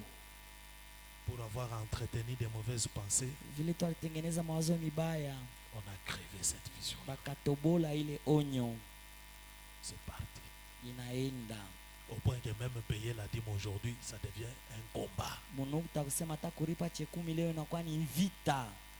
Branham raconte l'histoire de la petite fleur. Bwana ana hadithi ile hadithi ya ua kiloko, La petite fleur magique. ile ua kiloko ya majende. Mon ami, ne m'abandonne pas. Rafiki yangu shinyache, Je ne t'abandonnerai pas. kama sitakuachiliaka. Oh, je sens les larmes me couler. Oh, des yeux. minashikia machozi na nivuya kumancho yangu. Vous pouvez aller à l'église à pied, Uza kwenda ukanisa la Mikulu, en babouche, mapapa, demandant à Dieu l'argent. mkuomba Mungu makuta, On prier en brousse. mkuonianza kwamba mpori. Aujourd'hui, on a des véhicules. Leo tuko na magari, On a des beaux chaussures. na tuko na bilato bizuri. Les ailes là. Sasa ile bidii C'est parti. inenda. Les pieds liés. Les pieds liés. Mikuli ya kufungiwa, Les yeux crevés.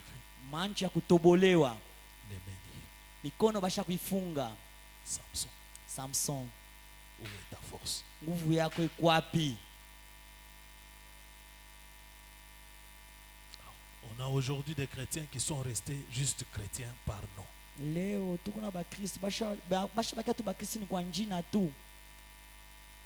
Donc, sont devenus comme des politiciens. Wanakuwa sawa wanasiasa. L'amour, il n'y a pas. Mapendo haina amo tena. Supporter son frère, c'est un problème. Kuvumilia ndugu yake ni mambo. Tu trouves dans l'église, les gens ne se parlent pas. Unaisha Les gens kupata saillissent. basumbulie, bantu Les gens se wanachukiana, donnent des coups bas. bantu benapikana chini Je me chini. pose des questions. Niko naruliza, Nous sommes une église où nous sommes un club de politiciens. tuku kanisa au tuku ni kundi ya wanasiasa? Dieu a fait à chacun de nous sa grâce. Mungu alifanya kila mmoja wetu na neema yake na maeneo yake. Chacun de nous a une mesure de grâce. Kila mmoja wetu kuna kipimo kia neema. La volonté parfaite de Dieu, c'est un mystère. Mapenzi kamilifu ya Mungu ni siri. Si tu comprends la volonté parfaite de Dieu pour ta vie, Kama c'est ça la clé qui va déclencher ta réussite. Amen. Même en prêchant, Hata mkubiri, tu dois avoir la révélation que moi, Dieu m'a appelé pour prêcher comme ceci, amener les gens à ceci. Branham pouvait se tenir à la chair, il dit, ma mission à moi, ce n'est pas de vous dire qu'il était ou il sera. C'est vous dire, il est ici. eko hapa Et il démontre. na anaonesha. Il avait compris sa mission. Alielewa kazi yake. Et aujourd'hui, Sasa leo les pasteurs qui ne connaissent pas leur propre mission, ubapasira tu bajui prêches kazi yako. pourquoi? Unahubiri jua nini? Tu es évangéliste, Huku il mpasha ne sait habari pas. ashijue. Tu es enseignant, Huku mwalimu il ne sait pas. ashijue. Tu es apôtre, Huku mtume il ne sait pas. ashijue. Et il y a maintenant des coups bas. Sasa huku mvita kupikana chini Branham chini. parle d'une fleur, là le nom m'échappe. Mama Il dit, saa ile uwa par manque d'eau, kukosa mai. les feuilles, c'est les coquilles, et il ça est se mort. transforme Amen. en épines. Majani inakauka inaligeuza inakuwa miba, Ça commence à piquer. inaanza Il y a même des kulumana. pasteurs qui commencent à se piquer. Hata pastori beko natwangana Lui seulement quand il vient de commencer ici. mpaka pantokea kwanza hapa. Chacun a sa grâce. Muntu eko na neema yake.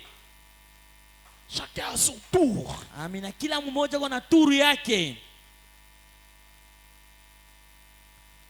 Je vous avais parlé autrefois de Paul, Nilisemeaka wakati ngine juu ya Paulo, plutôt Pierre, Petro qui avait le dos courbé. ule alikuwa na mkongo ya kukunjama.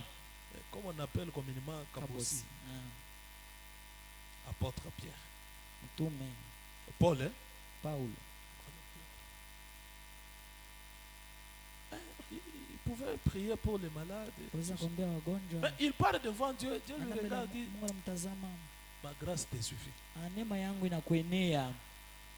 Et lui-même revient, il dit, Mwenye anarudia anasema, alors je me glorifie de mes infirmités. na vile mimi alitukuza juu ya mabilema yangu. Permettez mes frères, Mniruhusu wanduku, dans la Bible ici, Biblia humu il y a des vieux saints qui ont parlé des paroles. Vous sentez que ces paroles, il est arrivé au bout. kuku watakatifu wa zamani wale walisemaka misemo mkuyangalia, unasema sasa huyu mtu atafika ni kumwisho. Si vous lisez l'épître de quelqu'un, Kama unasoma andiko ya muntu, Branham nous conseille de se mettre à sa place. Bwana anatushauri sema tulieke pa nafasi ya ule muntu aliandika. Vous pensez que c'était avec joie que Paul pouvait dire, alors je me glorifie de mes infirmités. Vile mimi alitukuza mabulema bwangu. Parce qu'il marchait, les gens se moquaient de lui. Anaanza kutembea watu wanamchekelea. Tu pries pour les gens. Unaombea Pourquoi ba- toi tu ne te redresses pas? Jua nini wao unyoloke? Upaka na mukongo ya kukunja. Tu as toujours le kabosi là. Les gens pouvaient même se moquer de lui. Watu wanataka kumchekelea. Il demande à Dieu. Alomba Mungu. Dieu lui dit, Mungu anamwambia, la grâce que je t'ai faite, neema hii nilikufanyia ça suffit. inakuenea, Mais pour ici, lakini juu ya ici bas, hapa chini utabakia paka vile kile. tu rester là comme ça. Mais de l'autre côté, Ile il ngambo ne ingine, sera pas comme cela. ashitakuwa na kabosi. Amen, mes frères. Amina wanduku. Il y a d'autres choses que Dieu nous inflige ici Amen. par rapport à la grâce qu'il nous a faite. Amina. Mais de l'autre côté, Il ça ne sera pas comme ça. Haitakuwa vile. Donnez-moi un amen. Unikaburia amina. Ça devient noir. Hein? Dieu peut t'infliger la pauvreté. Mungu anaweza kupika umaskini. Tu es un bon frère. Huyu ndugu mzuri, Ou Mais toi, pour trouver l'argent, mambo, Tu étudies même. unafunda hata kufunda, Tu fais même des formations. unafanya hata maformation. Dieu te dit, Mungu anakwambia ma grâce neema yangu te suffit. inakuenea. Maintenant, glorifie-toi de la pauvreté. Sasa wewe ujitukuze juu ya umaskini. C'est facile de mettre la chose sur quelqu'un. Iko wepesi kuweka kintu pa mtu mwingine, Ça n'a jamais été facile de mettre la chose sur soi-même. haiyakuyaka wepesi kuweka kintu pa wewe mwenyewe. Samson étant lié comme cela, Samson mwenye kufungiwa vile il est revenu en lui-même. anarudia ndani yake. Écoutez ce que Frère Branham nous dit. Shigendo kama anasema Maintenant, sasa considérons les choses du côté de Samson. tutazame bintu kungambo Samsoni, Ce qui a dû traverser l'esprit de cet homme ile ilipita muroho ya huyu muntu pendant qu'il se tenait là. wakati akashimama pale. Toutes les grandes victoires qu'il avait autrefois remportées ont dû traverser son esprit. Asema ile maushindi mkubwa ile alipataka zamani ilipita pale muroho yake.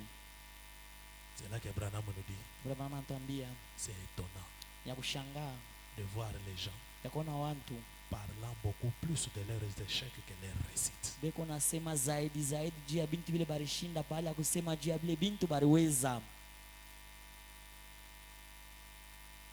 Ils parlent beaucoup d'autres gens de leurs échecs plutôt que de leurs réussites. Pale ya kusema ya makuweza kwabo. Quand un homme est debout dans la parole, Wakati mtu ashama bwima muneno, un homme de Dieu, mtumishi wa Mungu, un frère, nduku, une sœur, dada, personne n'est pas hakuna mtu kwa nasema juu ya hili, qui le tombe. lakini anguke tu. Une fois, Mala tu moya anaanguka. on oublie même 20 ans qu'il a fait debout dans la parole.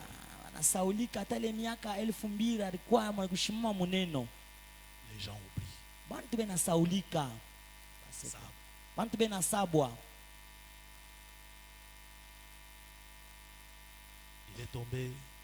il est tombé, Anaanguka, il a failli, anashinda, il a failli, il anashinda, a failli. anashinda. On disait qu'il va faillir. Tunasema mpaka Et il atashinda. y a des démons comme ça, mes frères. Na Permettez kuma que je démons dise na que ce vile sont des démons. C'est vrai. Donc, tout ce temps qu'il était debout dans la parole, et disait qu'il va faillir. Amen. On disait qu'il va faillir. Atashinda. Permettez, je ne sais pas les termes que je peux appeler ça. C'est une magie d'une dimension très élevée. N'acquisez jamais réception de la faillite d'une pensée que quelqu'un vous projette. Ça c'est vrai. Parce que je connais les lois des esprits. Si quelqu'un veut te nuire, il va te projeter de mauvaises pensées. Il peut te donner même une mauvaise prophétie. La parole, ce sont des pensées exprimées. Atakuwa anakuambia kikintu pap.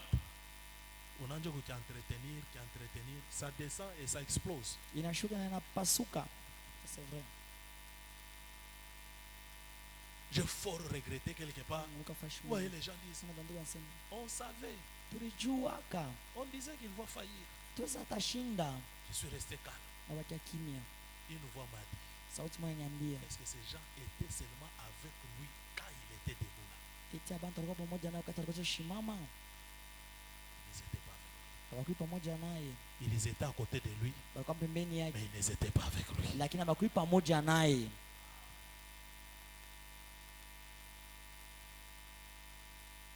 On savait. Tulijuaka.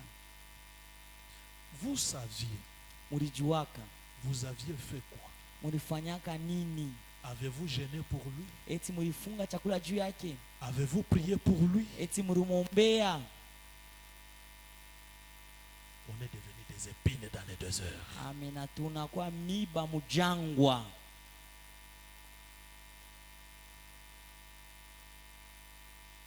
C'est aujourd'hui plein dans le monde pastoral. Amina. Shakuyala leo mulimwengu ya pastori. Donc c'est devenu comme une course. Inakuwa sana kubechana. Kukimbishana.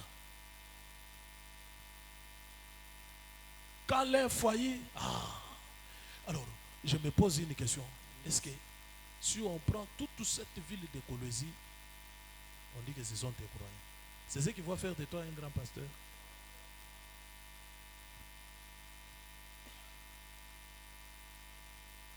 Et il y en a qui sont en train même dans des loges, envoyant des esprits à d'autres pasteurs pour les faire chuter.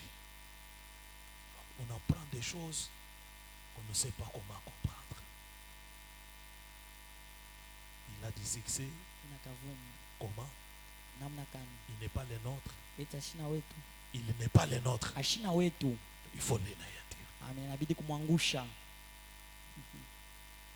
Je parlais avec un bien-aimé, il me parle à Kinshasa, on a manigancé même une jeune fille pour aller faire tomber les pasteurs. Vous pouvez vous imaginer. Par d'autres pasteurs.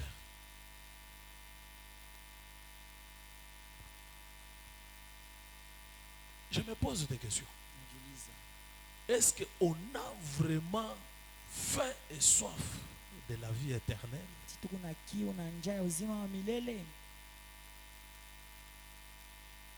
Branham dit, malgré dans cette position, mais Samson a pensé au moins aux victoires qu'il a remportées. Le diable peut t'avoir piégé. On peut t'avoir envoûté.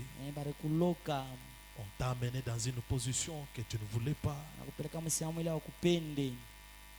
Mais ce soir, ne regarde pas cela. Regarde au moins des victoires que tu as remportées. C'est l'unique façon que tu peux sortir de là. Branham dit, maintenant, considérons les choses du côté de Samson. Ce qui a dû traverser l'esprit de cet homme pendant qu'il se tenait là.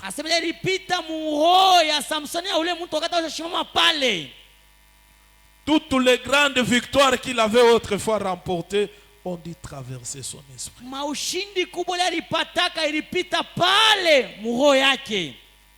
L'événement est maintenant en cours. Le divertissement de cet après-midi était sur le point de commencer.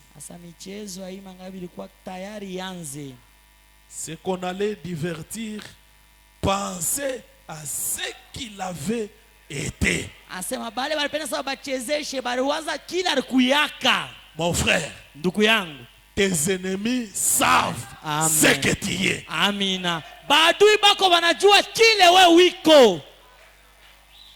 Même s'il t'arrivait de chanceler, hata kama inafika wewe unatenga kwa kiloko unashishita, et ils savent qui est cet homme. Amina. Boba najua huyu muntu ni nani. Alors toi-même ne t'ignores pas. Sasa wewe mwenyewe ushirisule. Rebi. Amen. Il savait que cet homme, il est loin par Dieu. Il est placé dans la position du roi et sacrificateur. Quelque chose peut arriver dans n'importe quel moment. Et ils étaient là. Cet homme, un jour, il a transporté le portail de Gaza. Il est monté avec ça à la montagne. Quel genre d'homme c'est? Cet homme, un jour, avec une mâchoire d'âne pourrie, il a écrasé 1000 Philistins. L'homme que vous voyez là. Donnez-moi un amen. Et Samson lui-même, en lui, toutes ces victoires-là, il est en train de traverser ses pensées. Oh, merci Seigneur. Entretien de bonnes pensées. Rejette de mauvaises pensées. Entretien de bonnes pensées.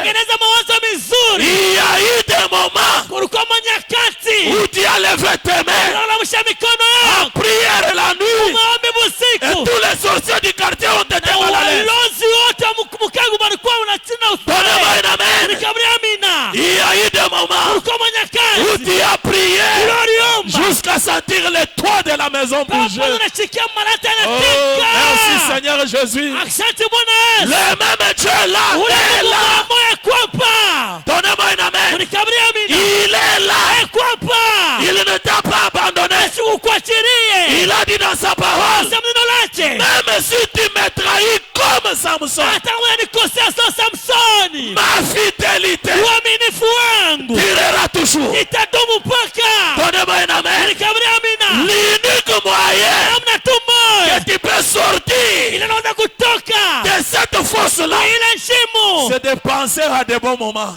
Ni kuanza manyakati mizuri. Des moments que tu pouvais être en brousse dans la Ile prière. manyakati kwa mpori Des mumaombi. moments que tu pouvais être toute la nuit en Ile prière. wakati kwa musikote umaombi. Des moments que tu pouvais être en jeûne. Kuma wakati ulikuwa mkufunga Donnez-moi un chakula. amen. Unikabiria amina. Plus tu tournes la chose, Sasa unazungurusha tintu. tu pivotes la chose Unazungurusha tintu. d'une manière perpétuelle. Namna wakati yote. Ne péchez pas. Zambi Ne nenda. t'aimons pas. Mapepo nenda. Donnez-moi un amen. Unikabiria amina. C'est l'unique moyen Namna tu moja. que tu peux sortir de là. Unaona kutoka mule. Donnez-moi un amen. Unikabiria Il amina. y a eu des jours Kulikuwa masiku. où on pouvait gêner. Watu tunafunga chakula. Priant, Kuomba. priant, Kwenye kuomba. priant. Kwenye kuomba. Et voir les miracles. Na kuona miujiza. Il y a eu des moments Kulikuwa manyakati. où on n'a pas pris les médicaments. Kuna tuweme dawa. On a prié. Tuliomba. On a prié. Tuliomba. Et la maladie est Na partie. magonjwa inene. Sans consulter un médecin. Bila hata kuuliza munganga. Donnez-moi un amen. Unikabiria amina. Parle de ces moments-là.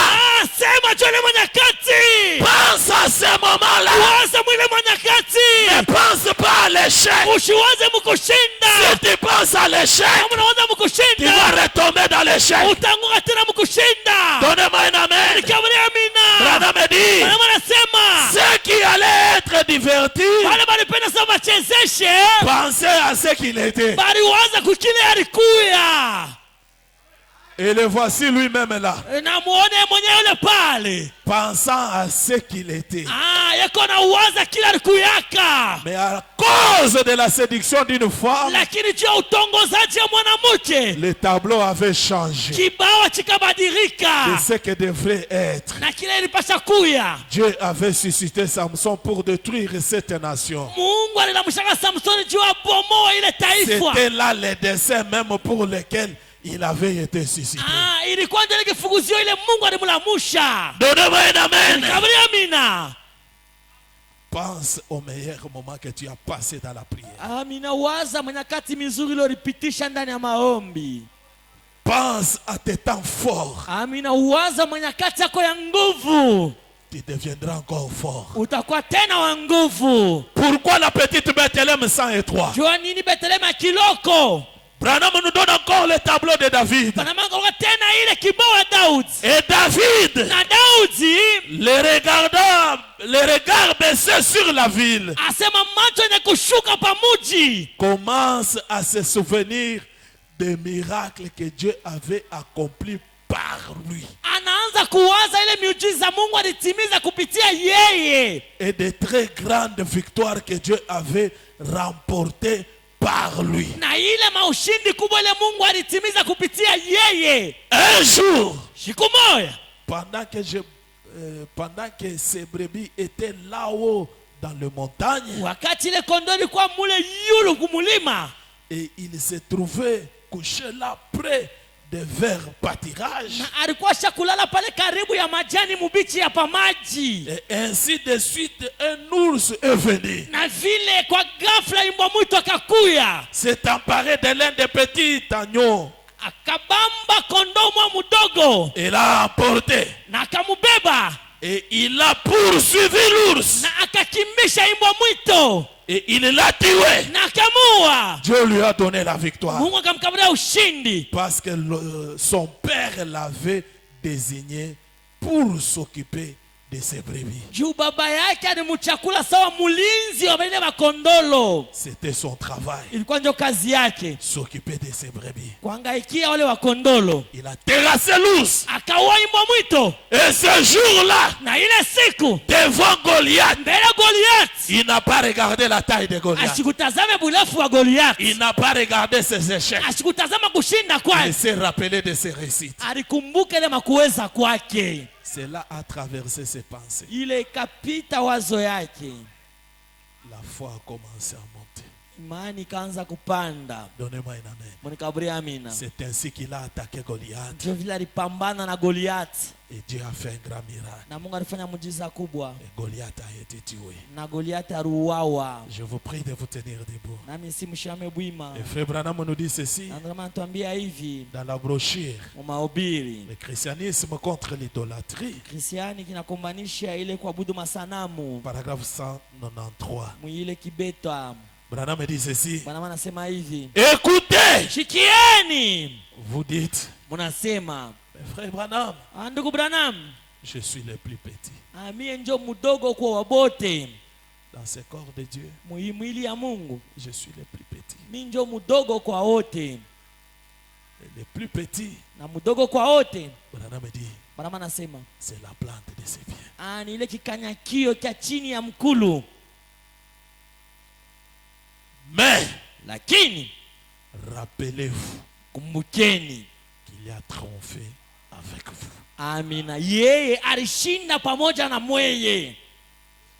Il a complètement triomphé de cela avec vous. Alishinda mutele na ile pamoja na weye. Même si vous êtes la plante de ses pieds, Hata kama wewe ndio kikanyakio ya mkulu yake. chaque maladie Kila magonjwa est sous vos pieds. iko chini ya mikulu yake. Chaque démon Kila demona est sous vos iko pieds. chini ya mikulu yake. Chaque puissance, Kila uwezo, même la mort elle-même, hata lufu yenyewe se trouve sous vos pieds. iko chini ya mikulu yenu. Vous, Mweye sous vous, chini yenu. Branham dit gloire. Bwana masa utukufu. Ce soir, Jioni. je ne sens pas mes 52 ans. Shishikie ile amri ya miaka yangu 52. Ceci est la vérité. Hii ni ukweli. Si je peux seulement amener cette église à voir cela, Kama natupeleka kanisa ione ile. frère, Ndugu, nous serons une église triomphante. tutakuwa kanisa ya kushinda. Le croyant en lui, Baminifu ndani yake. tout mal est sous nos pieds. Asabibaya vyote biko chini ya mikulu yetu. On me dit, oh, gloire à Dieu. Utukufu kwa Mungu. Pivote la chose. Zungulusha kintu. Pivote la chose. Zungulusha kintu. Rappelle-toi de tes temps forts Kumbuke na manakata kwa nguvu. où tu pouvais faire jeûne veillée de prière 3 jours. Unaweza kufunga chakula muda wa masiku Où 3. tu pouvais te tenir debout pendant 3 heures du temps en prière. Masaa 3 mu maombi. Ne regarde pas l'échec d'aujourd'hui. Usitazame kushinda kwa Tu leo. as perdu l'argent. Ulipotesha Ne makuta. regarde pas que tu as perdu l'argent. Usitazame sasa ulipotesha makuta. Regarde le moment que tu pouvais compter l'argent. Tazama ile manyakati unaweza kuhesabia makuta. Pense à ce moment-là Waza mwile manyakati. où tu avais un grand magasin, Ulikuwa na duka où munene. tu avais ceci, cela. Ulikuwa na hiki na kile. Pense à ce moment-là. Waza kwa ile nyakati. Le même Dieu Ule Mungu mmoja peut le faire encore, anaweza kuifanya tena. le faire encore, Kuifanya tena. le faire encore Kuifanya tena. et encore. Na tena. Branham me dit, Bwana anasema, il dit, moi je suis le plus petit, asemija mdogo kubote. je suis le plus moindre. Niko wa chini sana. Rappelez-vous, Kumbukeni. je vous ai lu ici. Nilisomea hapa. Nous sommes d'hier Tukubachana. et nous ne savions rien. Na tujue kintu. Nos jours sur terre, Masiku tu kwa dunia. ce n'est que l'homme. Iko tu kimvuri. Nous avons triomphé avec lui. Tulishinda pamoja Et naye. c'est possible Na ce soir. inawezekanika jioni. En prenant cette même position, Penye kwa msimamo moya que ile. tu parles comme Jésus Useme sawa Yesu. pour lui dire à ta Ya prière, kumwambia maombi yako. oh Père, Oh Baba. souviens-toi de la gloire que nous avions avant la fondation du monde. Kumbuka ile tulivu tulikuwa nayo mbele ya misingi ya Et dunia. Dieu est Na capable Mungu kona maeneo. leo, de te glorifier encore, ya kukutukuza tena, de te donner la victoire. ya kukaburia ushindi. Peu importe dans quelles conditions tu te retrouves, Hata muhali kani unapatikanika, c'est possible que tu remontes ce soir. inawezekanika imangaribi upande C'est tena. possible que tu remontes. Inawezekanika upande, C'est possible que tu remontes. inawezekanika tena Et upande. remonte au nom de Jésus. Napanda mchina la Yesu, Remonte au nom de Jésus. panda mchina la Yesu. Quitte dans la basse-cour. Toka fasha bankuku, Prends la position de l'air. kama msemo antai, Tu es appelé unaitiwa, et placé dans unawekewa la position de roi msemo wa et ufalme sacrificateur. abakoani, Il l'a géré. alilapa, Il l'a fait. Et alifanya, c'est pour toujours. na ni kwa Il lote, ne peut pas se repentir. asiwezi kamwe kutubu. C'est à toi Ni kwako de l'accepter, ya kuichika, de le croire ya kuiamini et de le confesser. na ya kuikiri. Pour ce soir, Kiwa hii jioni, que Dieu vous bénisse richement. Mungu amebariki na utajiri wote. Amen. Nous allons chanter. Tutaimba. Tout est possible à celui qui croit. Yote inawezekanika kwa ule anaamini. C'est la loi de la foi. Ni sheria ya imani. Si tu crois, Kama unaamini, tu verras sa gloire. utaona utukufu yake.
Avec nos mains levées, les yeux fermés, Niko kunyanyua macho kufunga. prions tous sur le Seigneur Jésus-Christ. Ombe sisi yote Bwana Yesu. Tiens la promesse de Dieu avec une main de foi Amina. Beba manako yangu na mkono ya imani.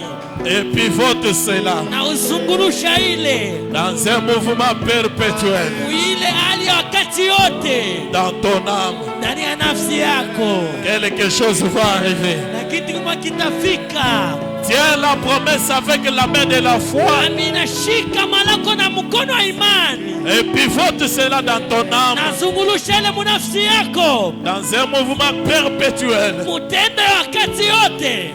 Quelque chose va arriver. Kitu kama kitafika. Oui, je le crois.